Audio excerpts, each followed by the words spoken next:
नमस्कार दोस्तों, नमः शिवाय। जीवन ज्योति चैनल में आप सभी का हार्दिक स्वागत करती हूं। दोस्तों, आज की वीडियो में आप सभी लोग श्रवण करेंगे कार्तिक मास महात्म्य अध्याय 23 की कथा। आशा करती हूं इससे पहले के सभी अध्यायों का श्रवण आप लोगों ने अवश्य ही किया होगा। आइए आज अध्याय 23 की कथा का श्रवण करते हैं। श्री कृष्ण गोविंद हरे मुरारे, हे नाथ नारायण वासुदेवा। शांताकारं भुजगशयनं पद्मनाभं सुरेशं, विश्वाधारं गगनसदृशं मेघवर्णं शुभांगं, लक्ष्मीकान्तं कमलनयनं योगवीर्ध्यानगम्यं, वन्दे विष्णुं भवभयहरं सर्वलोकैकनाथं। श्रीराम रामेति रामेति रमे रामे मनोरमे, सहस्रनाम तत्तुल्यम राम नाम वरानने। ओम नमो भगवते वासुदेवाय। इस प्रकार कलहा राक्षसी से ब्राह्मण धर्मदत्त ने पूछा कि तीर्थ में दान और व्रत आदि सत्कर्म से मनुष्य के पाप नष्ट हो जाते हैं, परंतु तू तो प्रेत के शरीर में है, अतः उन कर्मों को करने की अधिकारिणी भी नहीं है। इसलिए मैंने जन्म से लेकर अब तक जो कार्तिक का व्रत किया है उसके समस्त पुण्य का आधा भाग मैं तुझे देता हूँ, उसी से तुझे सद्गति प्राप्त हो जाएगी। इस प्रकार कहकर धर्मदत्त ने द्वादशाक्षर मंत्र का श्रवण करते हुए तुलसी मिश्रित जल से ज्यों ही उसका अभिषेक किया, त्यों ही वह प्रेत योनि से मुक्त होकर प्रज्वलित अग्निशिखा के समान तेजस्वनी एवं दिव्य रूप धारिणी देवी हो गई और सौंदर्य में लक्ष्मी जी की समानता करने लगी। तदंतर उसने भूमि पर दंड की भांति गिरकर ब्राह्मण देवता को प्रणाम किया और हर्षित होकर गदगद वाणी में कहा, हे द्विजश्रेष्ठ, आपके प्रसाद से मैं आज इस नरक से छुटकारा पा गई हूँ। मैं तो पाप के समुद्र में डूब रही थी और आप मेरे लिए नौका के समान हैं। वह इस प्रकार ब्राह्मण से कह रही थी कि आकाश से एक दिव्य विमान उतरता हुआ दिखाई दिया। यह अत्यंत ही प्रकाशमान एवं विष्णु रूपधारी पार्षदों से युक्त था। विमान के द्वार पर खड़े हुए पुण्यशील और सुशील ने उस देवी को उठाकर श्रेष्ठ विमान पर बिठा लिया।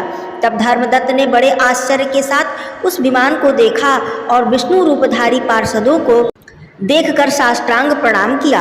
पुण्यशील और सुशील ने प्रणाम करने वाले ब्राह्मण को उठाया और उनकी सराहना करते हुए कहा, हे द्विजश्रेष्ठ, हे ब्राह्मण, तुम्हें साधुवाद है, क्योंकि तुमने सदैव भगवान विष्णु जी के भजन में तत्पर रहते हुए, दीनों पर दया करते हुए तथा भगवान विष्णु जी के समस्त कार्तिक व्रत का पालन किया है। तुमने बचपन से लेकर अब तक जो कार्तिक व्रत का अनुष्ठान किया है उसके आधे भाग का दान देने से तुम्हें अब दुगना पुण्य प्राप्त हुआ है और सैकड़ों जन्मों के पाप नष्ट हो गए हैं। अब यह बैकुंठ धाम में ले जाई जा रही है। तुम भी इस जन्म के अंत में अपनी दोनों स्त्रियों के साथ भगवान विष्णु के बैकुंठ धाम में जाओगे और मुक्ति प्राप्त करोगे। धर्मदत्त, जिन्होंने तुम्हारे समान भक्ति पूर्वक भगवान विष्णु की आराधना की है वे धन्य हैं और कृतकृत्य हैं। इस संसार में उन्हीं का जन्म सफल है। भली भांति आराधना करने पर भगवान विष्णु देहधारी प्राणियों को क्या नहीं देते हैं। उन्होंने तो उत्तानपाद के पुत्र को पूर्व काल में ध्रुव पद पर स्थापित कर दिया था। उनके नामों का स्मरण करने मात्र से समस्त जीव सद्गति को प्राप्त हो जाते हैं। पूर्व काल में ग्राहग्रस्त गजराज उन्हीं के नामों का स्मरण करने से मुक्त हुआ था। तुमने जन्म से लेकर भगवान विष्णु को संतुष्ट करने वाले कार्तिक व्रत का अनुष्ठान किया है। उससे बढ़कर न यज्ञ है, न दान है और न ही तीर्थ है। हे विप्र, तुम धन्य हो, क्योंकि तुमने जगत गुरु भगवान विष्णु को प्रसन्न करने वाला कार्तिक व्रत किया है, जिसके आधे भाग के फल को पाकर यह स्त्री हमारे साथ भगवान लोक अर्थात विष्णु लोक में जा रही है। बोलिए श्री हरि विष्णु भगवान की जय। दोस्तों, इस अध्याय की कथा यहीं तक थी। आगे हम अगला अध्याय का पाठ करेंगे। आइए कार्तिक मास महात्म्य के अंतर्गत आज हम गजेंद्र मोक्ष के पाठ का श्रवण करते हैं। दोस्तों, इस कार्तिक मास में गजेंद्र मोक्ष का पाठ, नारायण कवच का पाठ, विष्णु स्तोत्र का पाठ, विष्णु सहस्त्र नाम का पाठ, यह सारे पाठ अत्यंत पुण्य प्रदान करने वाले हैं। इससे व्यक्ति के करोड़ों जन्मों के पाप नष्ट हो जाते हैं और व्यक्ति को श्री हरि विष्णु जी के चरण कमल में स्थान प्राप्त होता है। तो आइए श्रवण करते हैं गजेंद्र मोक्ष का पाठ। श्री सुखदेव जी ने कहा, बुद्धि के द्वारा पिछले अध्याय में वर्णित रीति से निश्चय करके तथा मन को हृदय देश में स्थिर करके वह गजराज अपने पूर्व जन्म में सीख कर कंठस्थ किए हुए सर्वश्रेष्ठ एवं बार बार दोहराने योग्य निम्नलिखित स्तोत्र का मन ही मन पाठ करने लगा। गजराज ने मन ही मन कहा, जिनके प्रवेश करने पर जिनकी चेतना को पाकर ये जड़ शरीर और मन आदि भी चेतन बन जाते हैं, चेतन की भांति व्यवहार करने लगते हैं, ओम शब्द के द्वारा लक्षित तथा संपूर्ण शरीर में प्रकृति एवं पुरुष के रूप में प्रविष्ट हुए उन सर्व समर्थ परमेश्वर को हम मन ही मन नमन करते हैं। जिनके सहारे यह विश्व टिका है, जिनसे यह निकला है, जिन्होंने इसकी रचना की है और जो स्वयं इसके रूप में प्रकट हैं, फिर भी जो इस दृश्य जगत से एवं इसकी कारणभूता प्रकृति से सर्वथा परे हैं, विलक्षण एवं श्रेष्ठ हैं, उन अपने आप बिना किसी कारण के बने हुए भगवान की मैं शरण लेता हूँ। अपने ही स्वरूप में रचे हुए और इसीलिए सृष्टि काल में प्रकट और प्रलय काल में उसी प्रकार अप्रकट रहने वाले इस शास्त्र प्रसिद्ध कार्य कारण रूप जगत को जो अकुंठित दृष्टि होने के कारण साक्षी रूप से देखते रहते हैं, उनसे लिप्त नहीं होते, ये चक्षु आदि प्रकाशकों के भी परम प्रकाशक प्रभु मेरी रक्षा करें। समय के प्रवाह के संपूर्ण लोकों एवं ब्रह्मादि लोकपालों के पंचभूत में प्रवेश कर जाने पर तथा पंचभूतों से लेकर महत्व पर्यंत संपूर्ण कारणों से उनकी परम कल्याण रूप प्रकृति में लीन हो जाने पर उस समय दुर्गेय तथा अपार अंधकार रूप प्रकृति ही बच रही थी। उस अंधकार के परे अपने परम धाम में जो सर्वव्यापक भगवान सब और प्रकाशित रहते हैं, वे प्रभु मेरी रक्षा करें। भिन्न भिन्न रूपों में नाट्य करने वाले अभिनेता के वास्तविक स्वरूप को जिस प्रकार साधारण दर्शक जान नहीं पाते, उसी प्रकार सत्व प्रधान देवता तथा ऋषि भी जिनके स्वरूप को नहीं जानते, फिर दूसरा साधारण जीव तो कौन ही जान सकता है अथवा वर्णन कर सकता है। वे दुर्गम चरित्र वाले प्रभु मेरी रक्षा करें। आसक्ति में सर्वथा छूटे हुए संपूर्ण प्राणियों में आत्मबुद्धि रखने वाले सबके अकारण हितों एवं अतिशय साधु स्वभाव मुनिगण जिनके परम मंगलमय स्वरूप का साक्षात्कार करने की इच्छा से वन में रहकर अखंड ब्रह्मचर्य आदि अलौकिक व्रतों का पालन करते हैं, वे प्रभु मेरी रक्षा करें। जिनका हमारी तरह कर्मवश न तो जन्म होता है, न जिनके द्वारा अहंकार प्रेरित कर्म ही होते हैं, जिनके निर्गुण स्वरूप का न तो कोई नाम है न ही रूप है, फिर भी समयानुसार जगत की सृष्टि एवं प्रलय के लिए स्वेच्छा से जन्म आदि को स्वीकार करते हैं, उन अनंत शक्ति संपन्न परम ब्रह्म परमेश्वर को नमस्कार है। उन प्राकृत आकार रहित एवं अनेकों आकार वाले अद्भुत कर्म भगवान को बारंबार नमस्कार है। स्वयं प्रकाश एवं सबके साक्षी परमात्मा को नमस्कार है। उन प्रभु को जो मन वाणी एवं चित्त वृत्तियों से भी सर्वथा परे हैं, बार बार नमस्कार है। विवेकी पुरुष के द्वारा सत्व गुण विशिष्ट निवृत्त धर्म के आचरण से प्राप्त होने योग्य मोक्ष सुख की अनुभूति रूप प्रभु को नमस्कार है। सत्वगुण को स्वीकार करके शांत, रजोगुण को स्वीकार करके घोर एवं तमोगुण को स्वीकार करके मूढ़ से प्रतीत होने वाले भेद रहित अतएव सदा संभाव से स्थित ज्ञान घन प्रभु को नमस्कार है।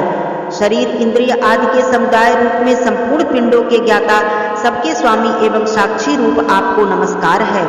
सबके अंतर्यामी प्रकृति के भी परम कारण किंतु स्वयं कारण रहित प्रभु को नमस्कार है। संपूर्ण इंद्रियों एवं उनके विषयों के ज्ञाता, समस्त प्रतीतियों के कारण रूप संपूर्ण जड़ प्रपंच एवं सबकी मूलभूता अविद्या के द्वारा सूचित होने वाले तथा संपूर्ण विषयों में अविद्या रूप में भाषित प्रभु आपको नमस्कार है। सबके कारण किंतु स्वयं कारण रहित तथा कारण होने पर भी परिणाम रहित होने के कारण अन्य कारणों से विलक्षण कारण आपको बारंबार नमस्कार है। संपूर्ण वेदों एवं शास्त्रों के परम तात्पर्य मोक्ष रूप एवं श्रेष्ठ पुरुषों की परम गति भगवान को नमस्कार है।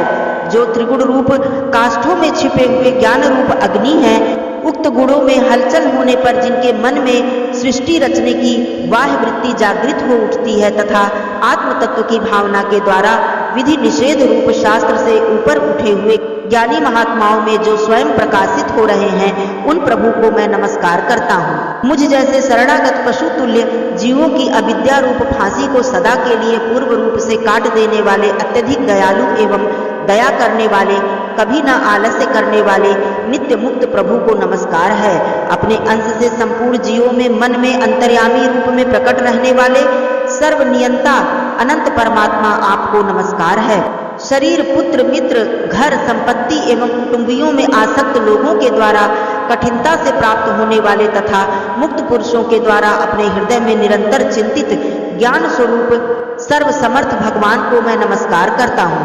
जिन्हें धर्म अभिलाषित भोग, धन तथा मोक्ष की कामना से भजने वाले लोग अपनी मनचाही गति पा लेते हैं, अपितु जो उन्हें अन्य प्रकार के अयाचित भोग एवं अविनाशी पार्षद शरीर भी देते हैं, वे अतिशय दयालु प्रभु मुझे इस विपत्ति से सदा के लिए उबार लें।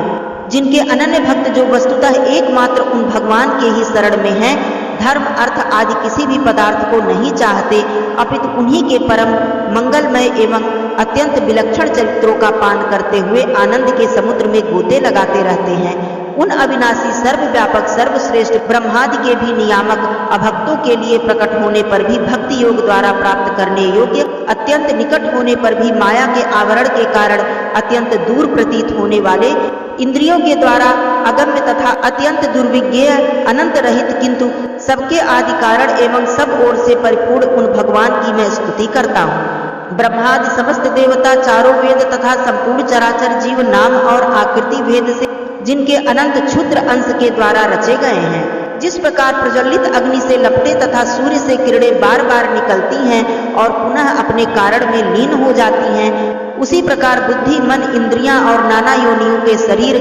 यह गुणमय प्रपंच जिन स्वयं प्रकाश परमात्मा से प्रकट होता है और पुनः उन्हीं में लीन हो जाता है, वे भगवान न तो देवता हैं, न असुर हैं, न मनुष्य हैं, न तिर्यक, पशु, पक्षी आदि किसी योनि के प्राणी हैं, वे न स्त्री हैं, न पुरुष हैं, न नपुंसक ही हैं, न वे ऐसे कोई जीव हैं जिनका इन जीवों की श्रेणियों में समावेश हो सके, न वे गुण हैं, न कर्म है, न कार्य हैं, न तो कारण ही हैं। सबका निषेध हो जाने पर भी जो कुछ बच जाता है वही उनका स्वरूप है और ये ही सब कुछ है। ऐसे भगवान मेरे उद्धार के लिए आविर्भूत हों। मैं इस ग्राह के चंगुल से छूटकर जीवित नहीं रहना चाहता, क्योंकि भीतर और बाहर सब ओर से अज्ञान से ढके हुए इस हाथी के शरीर से मुझे क्या लेना देना है। मैं तो आत्मा के प्रकाश को ढक देने वाले उस अज्ञान की निवृत्ति चाहता हूँ, जिसका कालक्रम से अपने आप नाश नहीं होता, अपितु भगवान की दया से अथवा ज्ञान के उदय से होता है।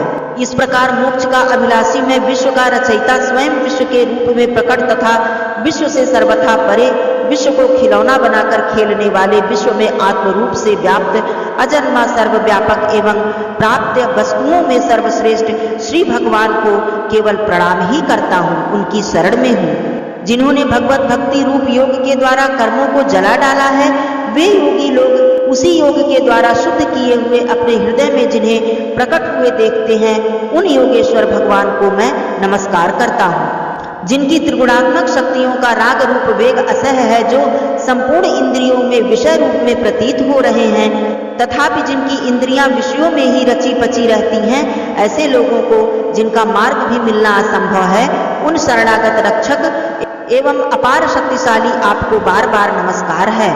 जिनकी अविद्या नामक शक्ति के कार्य रूप अहंकार से ढके हुए अपने स्वरूप को यह जीव जान नहीं पाता, उन अपार महिमा वाले भगवान की मैं शरण में आया हूँ। जिसने पूर्वोक्त प्रकार से भगवान के भेद रहित निराकार स्वरूप का वर्णन किया था, उस गजराज के समीप जब ब्रह्मा आदि कोई भी देवता नहीं आए, जो भिन्न भिन्न प्रकार के विशिष्ट विग्रहों को भी अपना स्वरूप मानते हैं, तब साक्षात श्रीहरि, जो सबके आत्मा होने के कारण सर्वदेव स्वरूप है, वहां पर प्रकट हो गए। गजराज को उस प्रकार दुखी देखकर तथा उनके द्वारा पढ़ी हुई स्तुति को सुनकर सुदर्शन चक्रधारी जगत के आधार भगवान इच्छानुरूप वेग वाले गरुड़ की पीठ पर सवार होकर स्तमन करते हुए देवताओं के साथ तत्काल उस स्थान पर पहुंच गए जहां पर वह हाथी था। सरोवर के भीतर महाबली ग्राह के द्वारा पकड़े जाने पर दुखी हुए उस हाथी ने आकाश में गरुड़ की पीठ पर सवार चक्र उठाए हुए भगवान श्रीहरि को देखकर अपनी सूंड को, जिसमें उसने पूजा के लिए कमल का एक फूल ले रखा था, ऊपर उठाया और बड़ी ही कठिनाई से सर्व पूज्य भगवान नारायण आपको प्रणाम है, यह वाक्य कहा। उसे पीड़ित देखकर अजन्मा श्रीहरि एकाएक गरुड़ को छोड़कर नीचे झील पर उतर आए। वे दया से प्रेरित होकर ग्रास सहित उस गजराज को तत्काल झील से बाहर निकाल लाए और देवताओं के देखते देखते चक्र से मुंह चीर कर उसके चंगुल से हाथी को उबार लिया। इस प्रकार भगवान विष्णु जी की स्तुति करके वह गजराज ग्राह के चंगुल से मुक्त हुआ। बोलिए श्री हरि विष्णु भगवान की जय। दोस्तों वीडियो पसंद आई हो तो इसे लाइक जरूर कीजिएगा।